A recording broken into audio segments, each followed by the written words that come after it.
কেন কথা না কই। বিসমিল্লাহির রহমানির রহিম। আজকে যে বিষয়ে কথা বলবো, দেখেন যে আসলে একেবারে শর্ট সময়ে কিভাবে আমরা মরিচ চাষ করবো বর্ষাকালে, সেই বিষয়ে থাকবে আজকের আলোচনা। আমরা বর্ষাকালে অনেকেই সমস্যায় পড়ি যাই, যে মরিচ চাষ করতে পারতেছি না, যে গাছ ঝিমে যাচ্ছে, পাতা কুকড়ে যাচ্ছে। এই বিষয়গুলো কেন হয়, সে বিষয়ে থাকবে আজকের আলোচনা।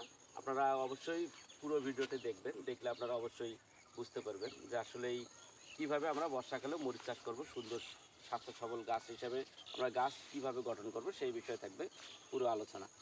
দেখেন যে আমরা ইতিমধ্যে সবগুলো গাছের যে শাখা প্রশাখাগুলো আছে কেটে দিয়েছে ইতিমধ্যে একবার। আর যিনি চাষ করেছেন ওনার মুখ থেকে শুনবো আসলেই কাটতেছেন কেন, এই পরামর্শ কোথায় পেলেন। আসসালামু আলাইকুম ভাই। ওয়ালাইকুম আসসালাম।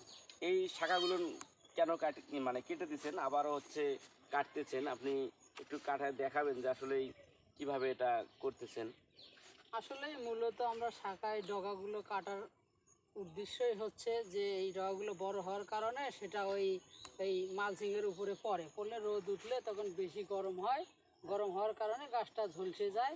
এই কারণে আমরা মূলত এটা পরিষ্কার করে রাখি, যাতে গাছটা উপরে যে ওই মাথাটা গাছের অনেক ঝোপালো হয়, উপরে যত অনেক ঝোপালো হবে এবং দেখতে সুন্দর, ফলও ভালো হয় এবং মরিচটা সোজা হয়। এই কারণে মূলত আমাদের আসলে মরিচ সোজা হলে কি বাজারে চাহিদা বেশি হয়ে যায়? হ্যাঁ, অবশ্যই মরিচ সোজা এবং দেখতে ভালো হলেই তো বাজারে চাহিদা ভালো হয়।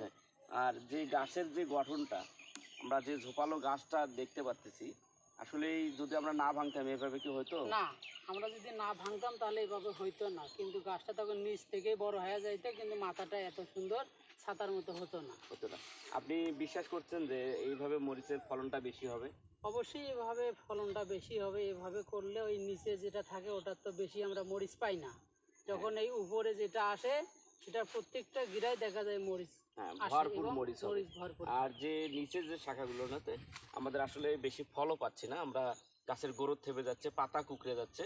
আমাদের এই সমস্যায় এইভাবে আমরা যদি এটা কাটা হয় তাহলে মনে করি যে পাতা কুকড়া হবে না, প্রত্যেকটি গাছ স্বাভাবিক থাকবে, অনেক সুন্দর থাকবে। দেখেন যে গাছগুলো এত বর্ষার মধ্যেও একটা গাছেও পাতা কুকড়ে দেয়নি। বসে দেখা যায় না।